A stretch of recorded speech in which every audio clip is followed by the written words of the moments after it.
pagbabago ay nagsisimula sa simpleng disiplina at pakikiisa. Sama-sama tayo para sa mas ligtas, malinis at maunlad na bayan ng Malasiki. Ang LGU at mamamayan magkaisa para sa kinabukasan. Ako po ang inyong lingkod, Mayor Alfe Soriano ng Bayan ng Malasiki. This is DWJE 88.1 FM Radio Pangasinan, whose sole mission is to inform, to educate, to entertain, delivering to all Pangasinenses news that is true, public service that is sincere, commentary that is fair, and entertainment that is proudly Pangasinense. This is your DWJE 88.1 FM Radio Pangasinan, going beyond just being number one, working towards total domination.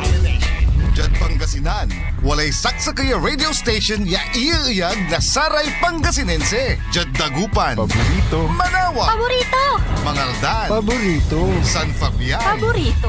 Diyan sa Nasinto, Paborito. Aya, so 88.1 Radyo Pangasinan. Popular sa balita, popular sa musika.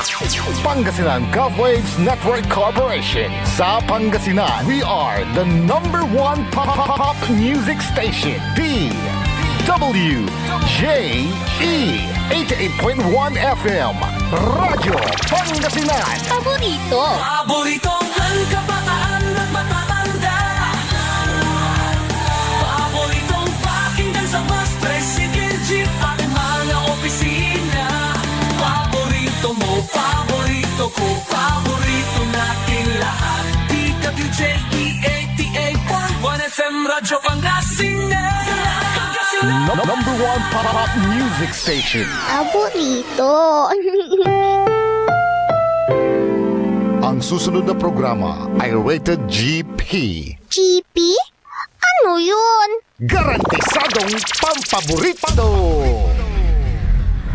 SPM Saray Balitan Matua ed Radyo Pangasinan. Programan magipasabi na Saray Matuan nagagawa ed balay, probinsya, bansa, tanjat intiron mundo. SPM Saray Balitan Matua ed Radyo Pangasinan. Kaulo, Kantabayo, say lawas karo tangka paborito yo. Joseph Kanilang Bakani. SPM Saray Balitan Matua ed Radyo Pangasinan. Lunes hanggang Biyernes, alas 9 hanggang alas 10 na kabuwasan. SPM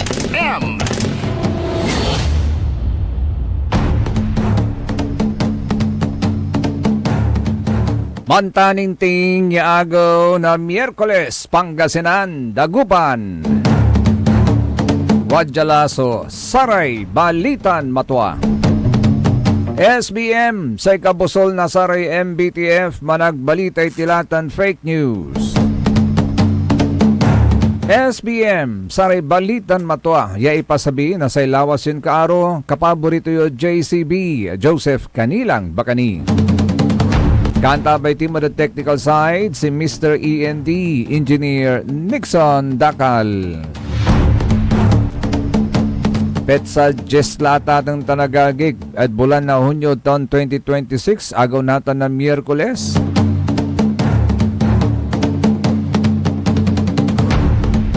May katlon agaw na Saray Ugugaw at Saray Nanduruman Public Schools at intiron bansa except for Mindanao.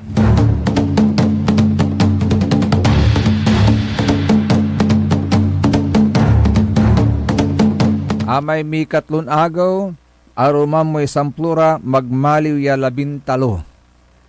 Ne, sa ibabagada atatang tanagagi, confident confident si Senador Bam Aquino, ya sa kwanto atatang tanagagi, sa ay so black, sa grupo ng acting Senate President kuno, acting although sa posisyon to at Senate President Pro Tempore, Win Gatchalian, at nayarin walay nakaulop dalalamat, tapen magmaliwlaran 13 at atang tanagagig. So sa ilabay ito ni Baga ng Senador Bam, walay man hudas lalamat. At sa may grupo ng Senator Senate President Alan Peter Cayetano. Antayo no siya pa. So maksil, mantaning ting sungaran to at social media at atong tanagagig ay sungaran ng Joel Villanueva, Senador Joel Villanueva. Tuwa kasiya, nanengneng tayo at panakar na agaw ta jad sayay balikas to ng Senador Bam Aquino say kwanto lanti at very confident si kato. Yan na aruman nira na sakay tapian magmaliw iran 13 which is enough numero tapian makapampililara na balon Senate President kasalat ng Senate President Alan Peter Cayetano.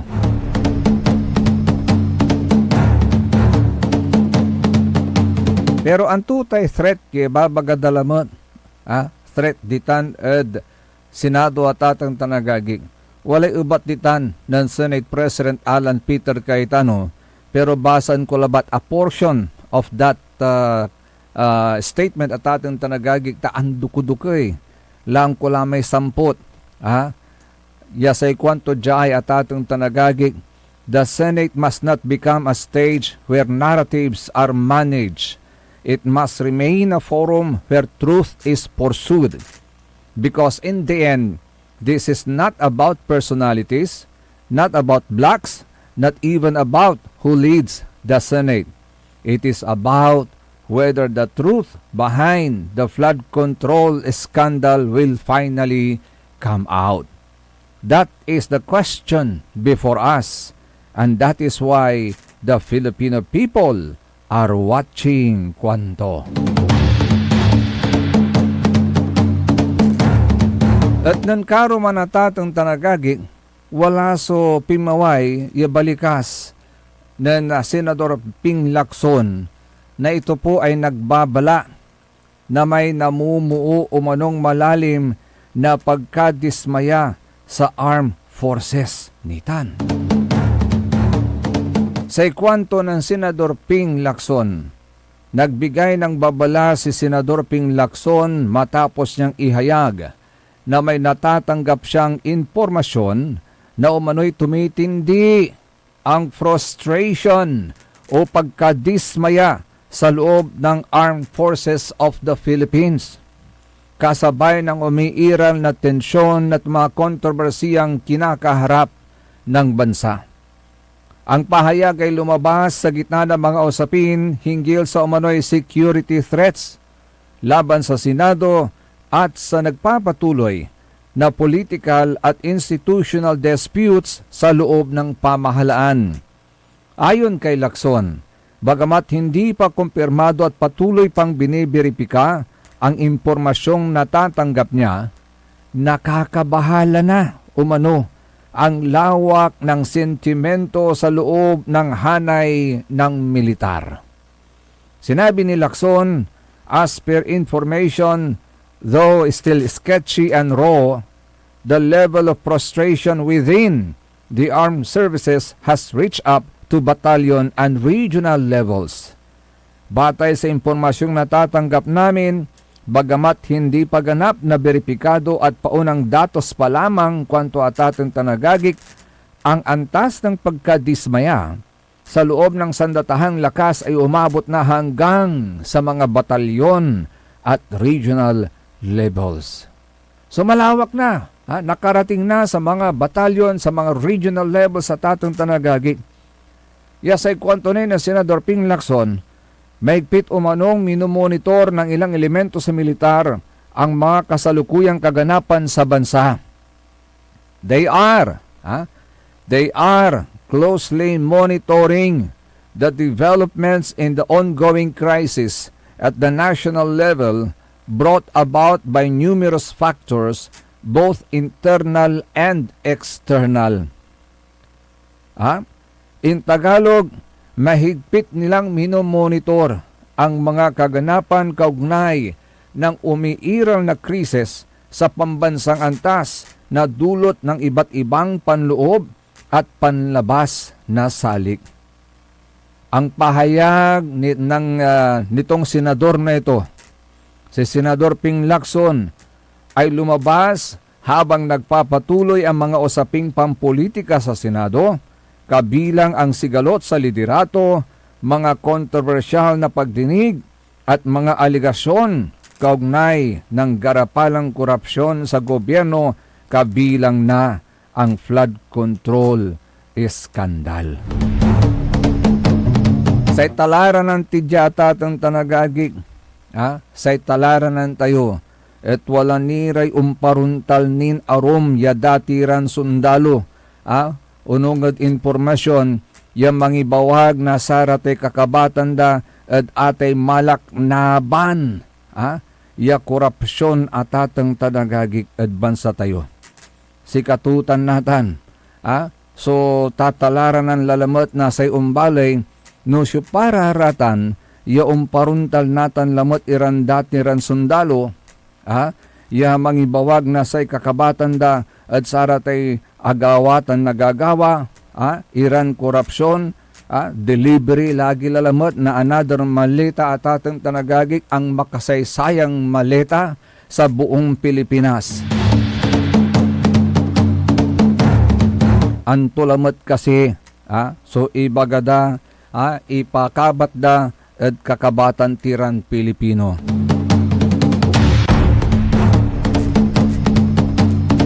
Kaninang nangyo, at saraye unyan nagagawa at according to statistics at atang tanagagig nya. According to statistics at atang tanagagig at sayay apalabas sa bulan na Abril, di makalalamat so bilang nasaray Pilipino ang gapoy trabaho. Mas maraming Pilipino ang walang trabaho nitong Abril ng kasalukuyang taon kumpara noong 2025 sa parihong buwan ayon sa pinakahuling datos ng Philippine Statistics Authority. Batay po sa tala ng ahensya, tinatayang nasa 2.41 million na mga individual ang walang trabaho nitong Abril ng taong 2026. Mas mataas kumpara sa bilang na 2.06 million na mga unemployed noong Abril ng 2025. So ibig sabihin, yearly nadadagdagan. Walang naibibigay na sagot ang gobyerno para mabigyan ng employment yung mga walang trabahong mga Pilipino. Sa esensya, 47 sa bawat 1,000 na tao ng kabuuang labor force o lakas panggawa ng Pilipinas ang maituturing na unemployed o walang trabaho at pinagkakakitaan. Tumutukoy ang labor force o lakas paggawa sa bahagi ng populasyon na edad 15 pataas na may kakayahang maghanap ng trabaho at maging isang manggagawa. Ayon sa Philippine Statistics Authority o PSA, nasa 51.30 milyong Pilipino ang kalahok sa lakas paggawa ng bansa nitong Abril. Ganon pa man, bagamat dumami ang mga unemployed, tumaas din naman ang bilang ng mga Pilipinong manggagawa. Mula sa 48.67 million individual na may trabaho noong Abril 2025, naging 48.89 million na ito nitong kaparihong buwan ng kasalukuyang taon. Pero mababa pa rin. Ang importante, mga kapaborito, may trabaho yung ating mga manggagawa. Pulos na graduation lalamat. Laandara may man graduate ay. Pananapanday pantrabaho ang dalamot ay. bali-bali ko mo, no, every now and then, wala available, ya trabaho, wala rin unulob, ya investors, agaon tanatatong tanagagig.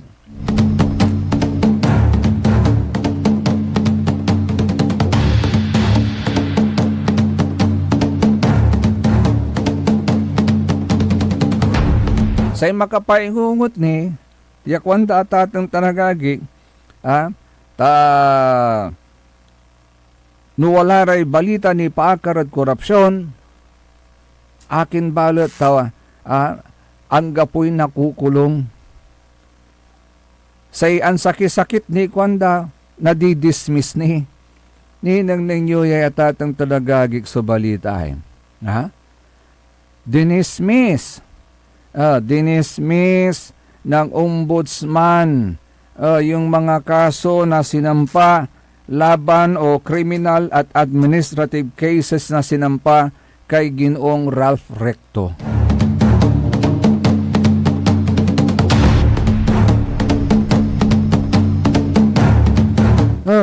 Si katutan so balita lang matatatang tanagagik. Bakit na-dismiss yung reklamong yan? Mga reklamong kriminal at administratibo. Hello, good morning kay Sir Danny Caras ng DWC Joyce Enterprises Lights and Sound Electronics. Yan. Kompleto Sir Danny. Mga reklamong kriminal at administratibo laban kina Executive Secretary Ralph Recto, dating PhilHealth President at Chief Executive Officer Emmanuel Ledesma Jr. dinismiss ng Ombudsman. Ito po'y may kaugnayan sa paglipat ng PhilHealth Reserve Fund sa National Treasury noong 2024. Say rason na say Ombudsman niya ay atatang tanagagik. Ibinasura ng Office of the Ombudsman ang mga reklamong kriminal at administratibo laban kina Executive Secretary Ralph Recto at administratibo at dating PhilHealth President at Chief Executive Officer Emmanuel Ledesma Jr. Kaugnay ng paglipat ng 60 billion reserve fund ng PhilHealth sa National Treasury noong 2024.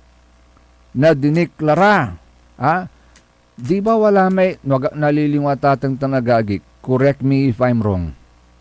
Wala man sugangan, opinion, o statement o desisyon na sa Korte Suprema, ganayari papaimpay-pawil na Korte Suprema, di ba?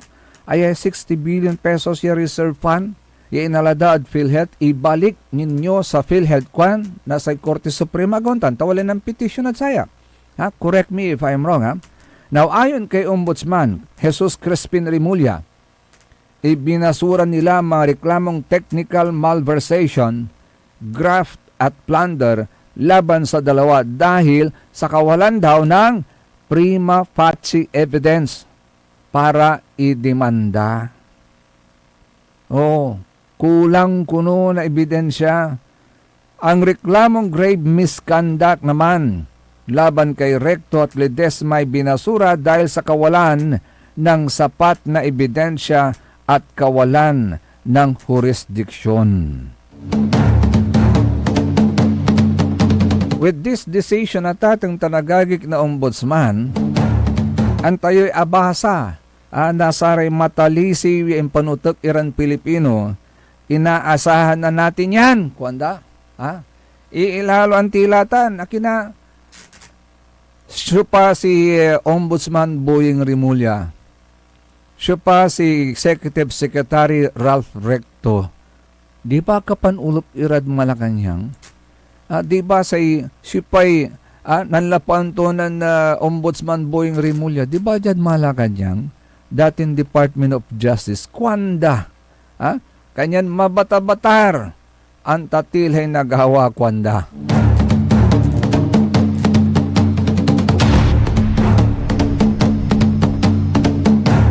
Sa itupot dalang tinatanatatang tanagagig. Kaya pa ba nating sarag taytanin iputak? May pikawat iagawa? sa kwanto ng Bob Marley, di ba? May kwanto ng, wala may kansyon to ng Bob Marley. Ha? Ya sa kwanto at atang tanagagik, ha? You never find justice in world where the crooked rules. Kwanto?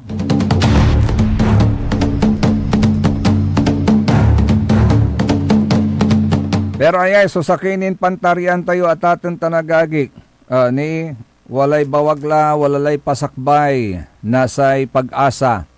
Ayon sa DOST Pag-asa, opisyal nang umiiral ang El Nino sa Tropical Pacific matapos maabot ng relative sea surface temperature anomaly ang plus 0.5 degrees centigrade threshold noong Mayo 2026. Batay sa mga climate model, may higit sa 80% na posibilidad na lalo pa itong lumakas at maging ganap na El Nino event na maaring magpatuloy hanggang sa unang bahagi ng 2027. Karaniwang nagdudulot ang El Nino ng mas mababang pag-ulan sa malaking bahagi ng bansa na maaring humantong sa dry spells at tagtuyot sa ilang lugar. Gayunman, posible pa ring makaranas ng mas mataas sa normal na pag-ulan ang kanlurang bahagi ng Pilipinas sa panahon ng habagat, lalo na kung mapapalakas ito ng mga bagyo. Patuloy na minumonitor ng Pag-asa ang pag-unlad ng El Nino at ang mga posibleng epekto nito sa klima ng bansa. Pinapayuhan ng publiko at mga ahensya ng pamahalaan na magsagawa ng mga kinakailangang paghahanda laban sa mga posibleng epekto nito, kabilang ang tagtuyot, kakulangan sa tubig, pagbaha at malalakas na pag-ulan. Ay no, makalik na tayo lalamot na tagtuyot. Say manunan apektado, saray dumaralos lalamat. No agara makatanam ere dumaralos, si payon sublayan na apektuhan, si katiran totoo. Akin ang gapulay na akan tayo. Ang gapoy ani yung nasari dumaralos, ang gapoy kanan tayo sirin. Natan antoy preparasyon na gobyerno at unyaran panaon. Sa tapat balat natan, panundan idan na preparasyon ito na tasay focus dat sa preparasyon dat walad impeachment ay. Gauntan. Ay si katutan so tapat nasaray maslak ya tapat natan nasaray totoo ligna ay totoo at atang tanagagik ta akin na ang tutay makasangag na sangsangan at senado agauntan agati atay impeachment lamlamang agauntan in one way or another walay may kaugnayan po yan sa nagaganap na aga pagkapantatalusan na saray senador at senado agauntan. Ing gitardala na sa July, Hunyo 18 lamanaya, walay nagawalan pre-trial conference sa impeachment case ni Vice President Sara Duterte. Ni sa kwanto jad balitay, itinakda na ng Senate Impeachment Court ang pre-trial conference sa impeachment case laban kay Vice President Sara Duterte sa Hunyo 18. Ayon kay Bicol Saro Party List Representative Terry Ridon, ay si Terry Ridon na lamat, nakabilang sa prosecution team, isa itong malaking hakbang sa proseso sa Estado ng pagpresenta ng mga ebidensya at mga testigo ng magkabilang partido. Sinabi ni Ridon na natanggap na ng prosecution panel ang notice ng pre-trial conference nitong Hunyo 9 na nilagdaan ni Acting Senate President at Presiding Officer Sherwin Win Gatchalian. Walalay authority to Pero sa kairong nibalat at ken, si Senate President Alan Peter Cayetano, hindi kaya usurpation of authority yan?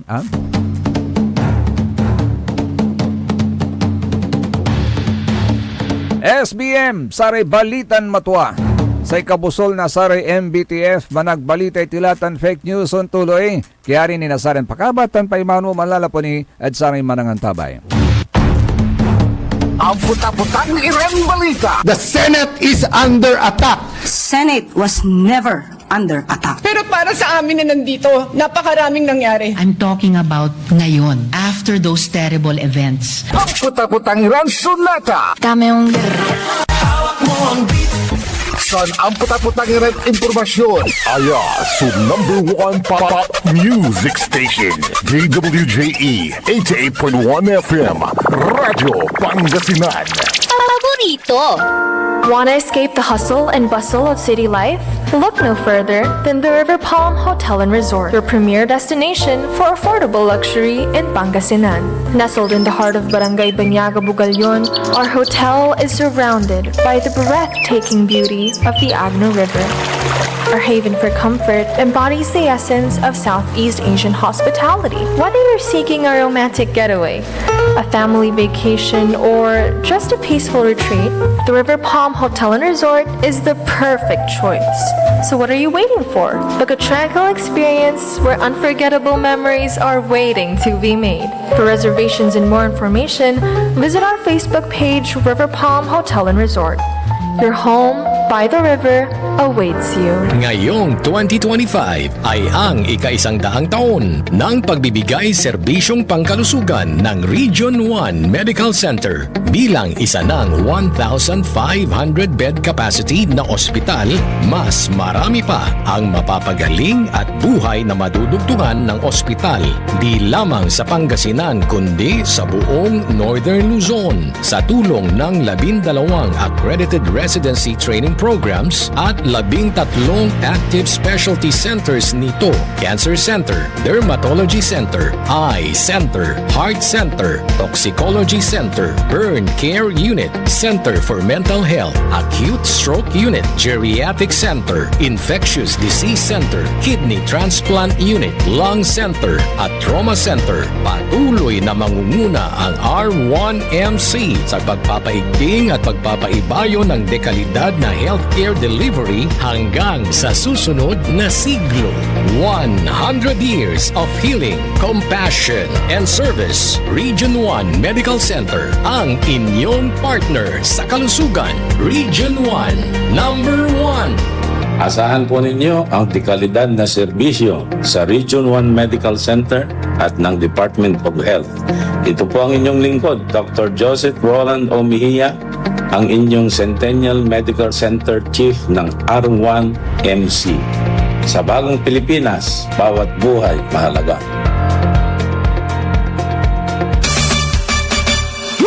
Beat the burning heat of summer this 2026. Tara nang magpalamig sa Ice Cream House Coffee. Ice Cream House Coffee, ang solusyon sa mainit na panahon. Try their Gold Delight Ice Cream, masarap na pizza pasta, at malasang kape. Ice Cream House Coffee, matatagpuan sa Burgos Street, harap ng St. John's Cathedral. Kaya tara na kapaborito sa Ice Cream House Coffee. Also available, wholesale price for retailers. Let's beat the summer heat. Ice Cream House Coffee. Talaranan sa paboritong herbal ng bayan. E-Karma Health Option. Kaiba sa paboritong doktor, Dr. Glenn Soriano. At programan Early in the Morning. Alas 7 hanggang alas 8 na kabusan. Kada Sabado. Jalaban at paborito yon istasyon. DWJE 88.1 FM. Radyo Pangasinan. E-Karma Health Option.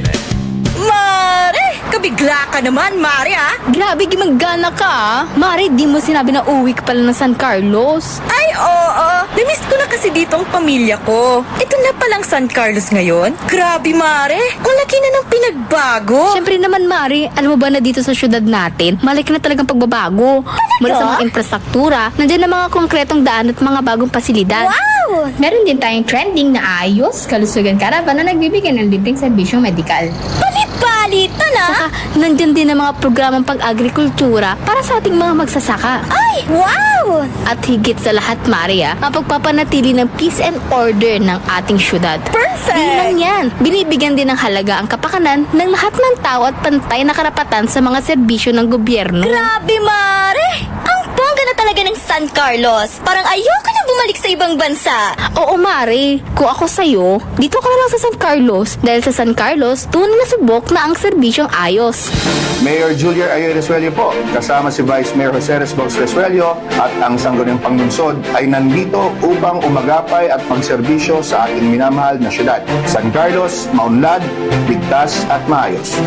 This is DWJE 88.1 FM Radio Pangasinan, whose sole mission is to inform, to educate, to entertain, delivering to all Pangasinenses news that is true, public service that is sincere, commentary that is fair, and entertainment that is proudly Pangasinense. This is your DWJE 88.1 FM Radio Pangasinan, going beyond just being number one, working towards total domination. Paborito ng kabataan at matatanda. Paboritong pakinggan sa bus, tricycle, jeep at mga opisina. Paborito mo, paborito ko, paborito nating lahat. DWJE 88.1 FM Radyo Pangasinan. DWJE 88.1 FM Radyo Pangasinan.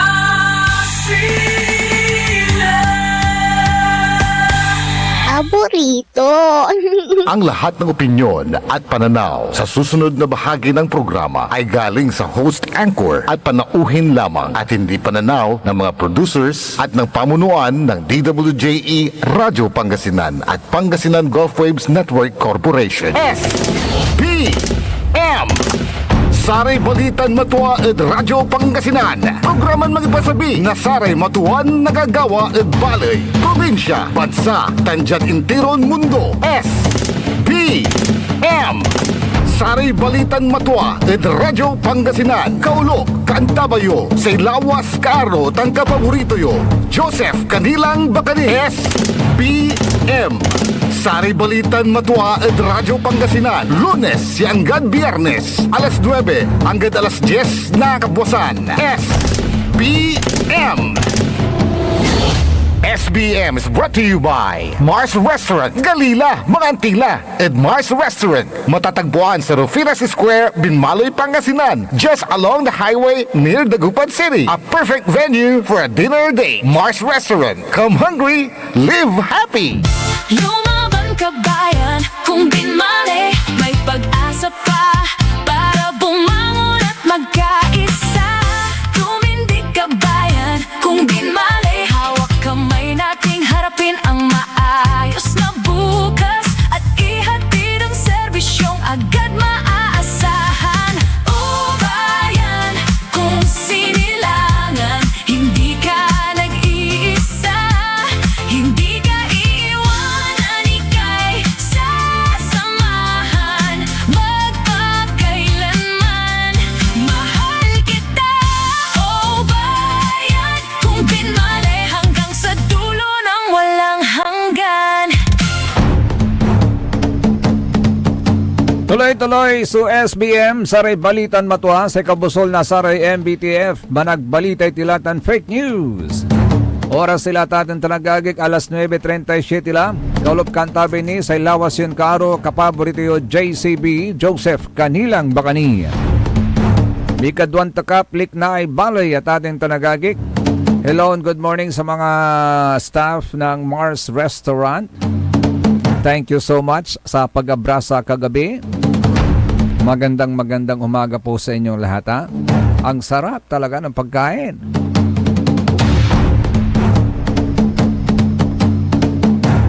Likewise, hello and good morning sa lahat ng mga tagapakinig, taga-subaybay ng Saray Balitan Matua SBM. Sa mga single ladies ng Barangay Basing na nabihing na nakonching na Perla aka Doktora Kagawad Esperanza. Madam Ja, good morning. Kay Madam Emma Alipio, good morning. sa birthday celebrant kahapon, si Madam Laureta Basa Sandoval. Good morning.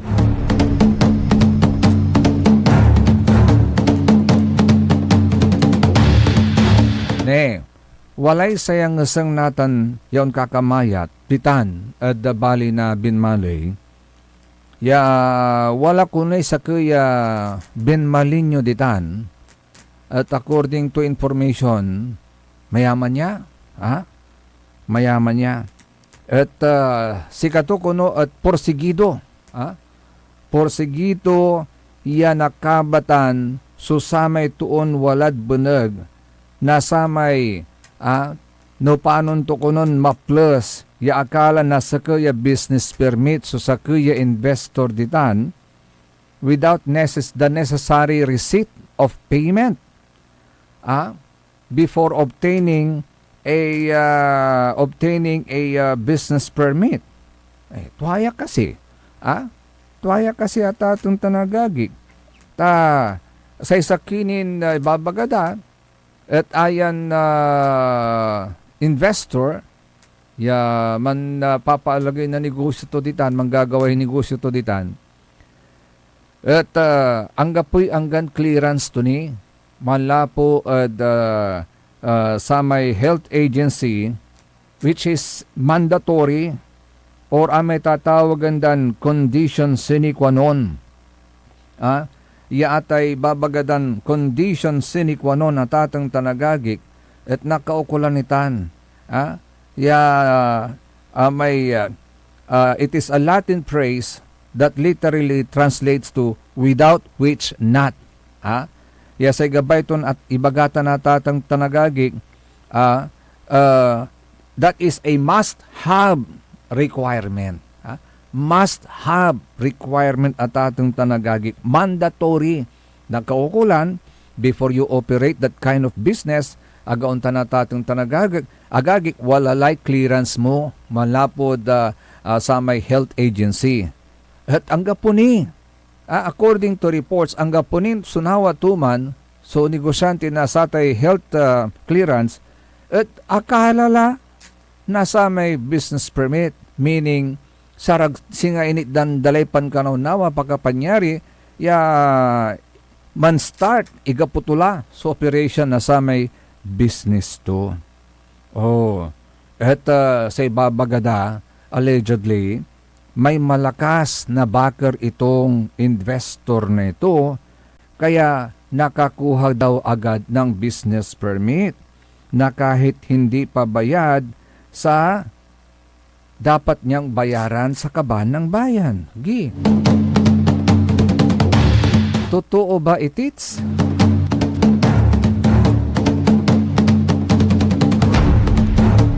With this allegation sa tatang tanagagig, antay sa iliknan day binbali, ditan nata na tatang tanagagig. Ni, baluan mi, aganayari tayo pikawatan na madilim niya panag-ulay kwanda. Baluan mi, aganayari tayo pikawatan madilim niya panag-ulay kwanda. Agi, anto kasitan niya issue, Sipatan ira kasi tutuon walad beneg, nasa ati ibabagadad sa tanya issue. Wala ni sakit tapat danata na tatang tanagagik ditan.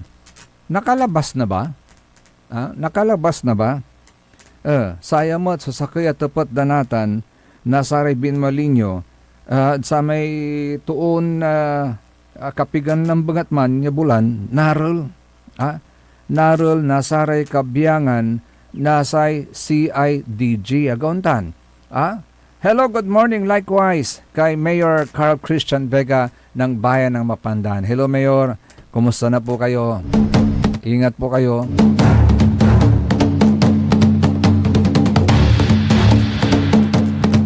Nakalabas na ba yung taong kamakailan lamang ay hinuli ng CIDG doon sa kanilang operation? Ano ba yung operation na tinawag po nila? Meron kasi silang operation na tinatawag. Yun pong ang operasyon ay inaristo sila ng NBI Special Task Force sa isang, ay hindi, bayaglaya, sana niya, kulang tuljaman ay, so babasaan ko ay, wala man susamay operation niya ginawa na sa may CIDG ay may to neutralize neutralize lagi ara may tutuon walay kaso danto at sa may bulan na Mayo at sa may taon 2026 at about 9 p.m. to 10:30 p.m.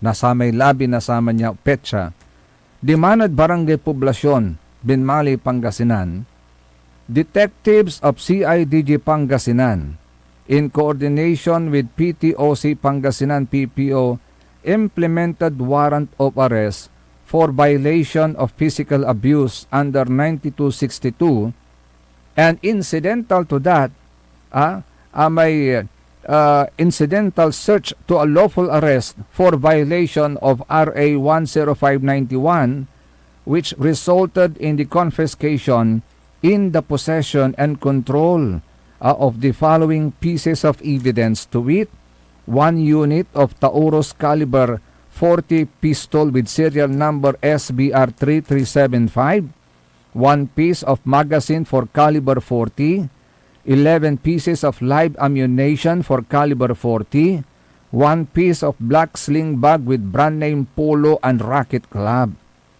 Yasayan na aresto yatuo at atang tanagagik at wala ray involvement to, wala ray criminal activities tan involvement to.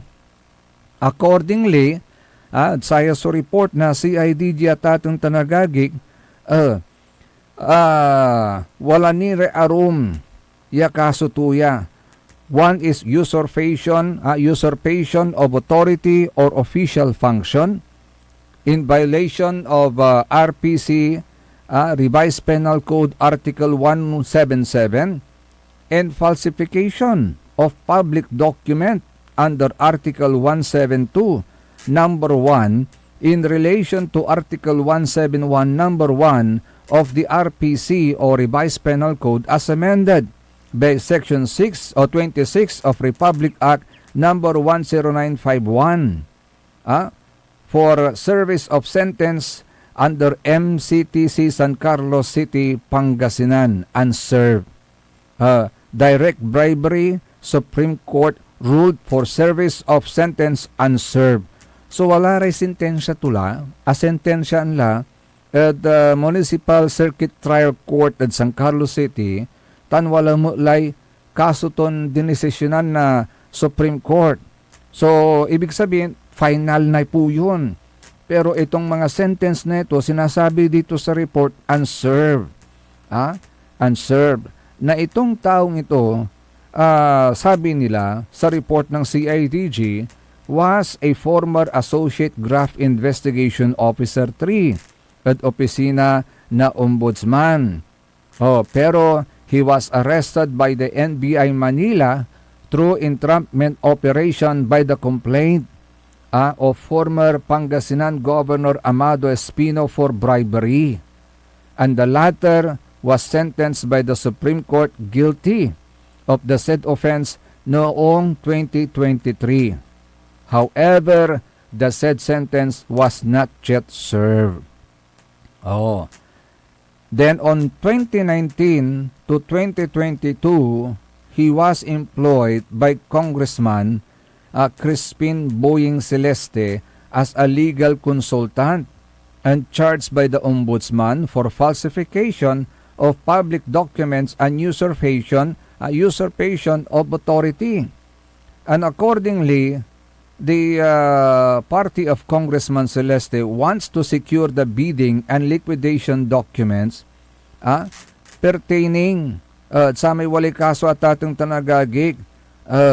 Pero anto gawa, sa may ginawan hearing at Municipal Circuit Trial Court at San Carlos City, he was convicted and ordered to serve sentence on 2025, and he was not yet able to serve the said sentence. Natan, naroon lalamot. nasa CIDG, lapod sa may complaint niya, may physical abuse. An incidental to his arrest at sa niya kaso, narolandam na paltog. Kanyan, doble. So kaso to. So he was arrested by the CIDG. Sa itapat da balat natin lang tiyatatang tanagagig, anti gagawin to diman. At poblasyon, at barangay poblasyon, ditan at bali na binmalay. Tawala rin mangibabagam lang tiyatatang tanagagig. Yes, same person, ayan to, mabot-bot, mabot-bot ditan at munisipyo. Walay lalaan ton opisina ditan at munisipyo na binmalay, iya mabot-bot ditan at atang tanagagig. Accordingly at atang tanagagig, at sa may taon 2024, singagim mapun nanunang daditan. At munisipyo na binmalay. At sa pakabat to, he is attorney RJ Balbuena. At nan 2026 at diskubrida so tuan in katuto. But the problem is akinat mabuk ni ditan the munisipyo na bali na binmalay. Si Katura may question natan ya makakagulod isipan na sare tuto ditan at binmalay ta nanarol da ditan mismo at bali na binmalay, di man at barangay poblasyon, inarol da di man. At naton ang papoy iraraya kaso to at ating tanagagikay, ya araya manaya kaso to, at anto so samay gagawin to at munisipyo, akin at mabot-bot, ayan na nang daditan, at loob nasa kayo opisina, ditan at munisipyo na bali na binmalay. Tani ang bubulat, ang bubulat iraramay kason kakarapan to. Sa kilamay usurpation of authority. Patapos may falsification of public document under Article 172 number 1 in relation to Article 171 number 1 of the revised penal code. So ibig sabihin, nuwala lamot sa makakanang si kato, katuta na tutuputan natin no nakalabas na. Kumusta na yung kanyang kaso?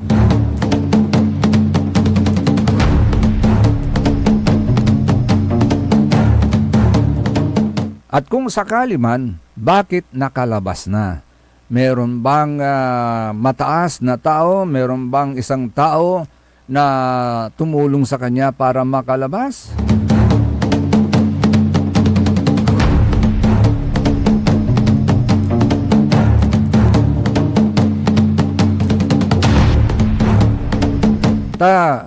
Sa ipangkulawan ni Nazaret totoo, sa itupot na natin tanagagi kasi akwanta no, coincidence kwanda at kanunutan da ya nan mabulatan niya to nanang da at ditan ad munisipyo at ating tanagagi at sa kwanda insan pimapaway iramay allegations in sugap da kontra da samay datin mayor na bali na binmalay. Kalaunan at the end of the day at dinismiss na ombudsman, dinismiss na Court of Appeals, nagak nalilingo at ating tanagagig. Bakit na dismiss? Siyempre siguro lack of evidence. Agaw natin tanagagig. Usually naman, yung mga kaso na di-dismiss pagka kulang sa ebidensya. Agaw natin tanagagig.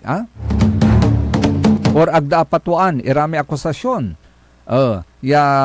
In spalsada. Sa kaya tuo, agaw natin tanagagig. So, the only option for the court is to dismiss it. Agaw natin tanagagig. So, sa ikwanda, justice is served.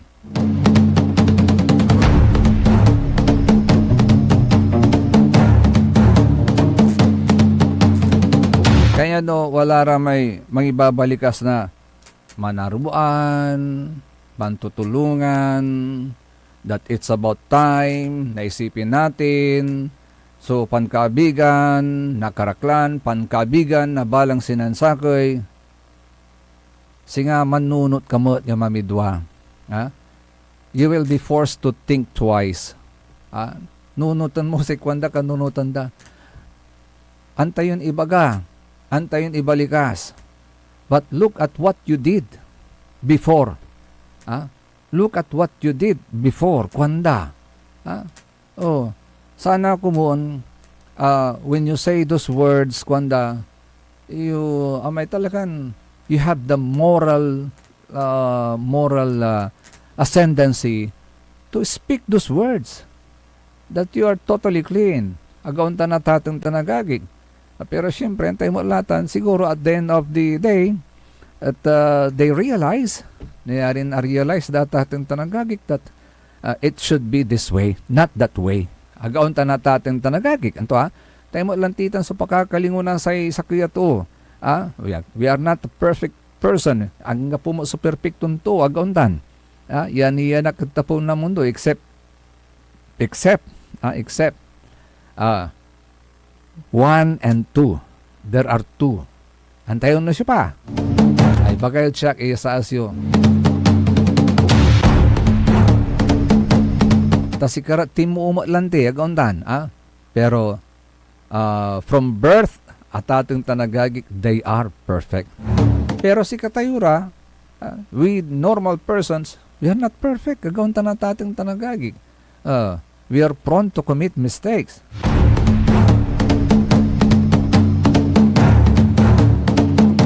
At ang laba lang tita, no, at the end of the day, untan sa ibagayo, sige, agdakim la, napanisya niya tuloy, intiramente, agawin na tatang tanagagik.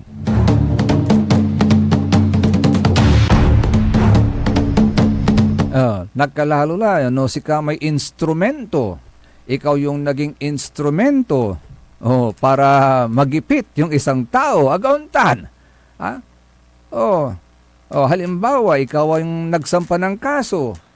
Ikaw yung nagsampa ng kaso doon sa tao. Anong nangyari? Nagipit yung tao. Anong nangyari? You see? And then at the end of the day, sasabihin mo in front of so many people, mampataoli tayo.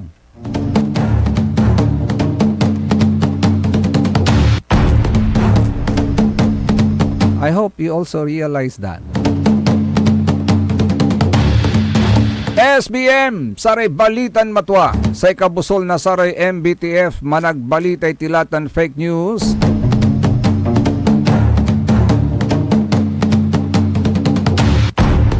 See you again tomorrow at ating tanagagi.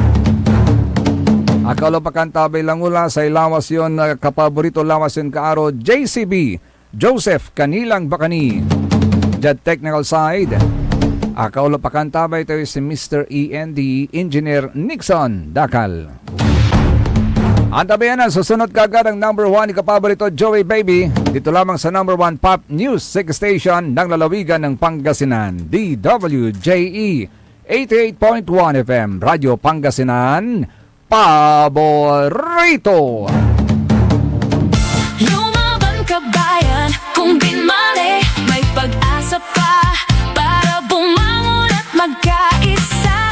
Tumindig ka bayan, kung binmali, hawak kamay nating harapin ang maayos na bukas at ihatid ang serbisyong agad maaasahan. O bayan, kung sinilangan, hindi ka nag-iisa, hindi ka iiwanan, ika'y sasamahan magpakailanman. Mahal kita, o bayan, kung binmali hanggang sa dulo ng walang hanggan. SBM Saray Balitan Matwa ed Radyo Pangasinan. Programan magipasabi na Saray Matuan nagagawa ed balay, probinsya, bansa, tanjat intiron mundo. SBM Saray Balitan Matwa, ed Radyo Pangasinan, Kaulok, Cantabayo, sa Lawas, Caro, tangka paborito yo, Joseph Kanilang Bacani, SBM. Saray Balitan Matwa, ed Radyo Pangasinan, Lunes hanggang Biyernes, alas 9 hanggang alas 10 na kabuwasan, SBM. Tired of the stress and noise of the city? And looking for the perfect getaway? Good thing there's JMax Resort Hotel. Cozy rooms, a refreshing pool, and a peaceful escape for the whole family. Whether you are on a trip, a barkada outing, or even solo retreat, JMax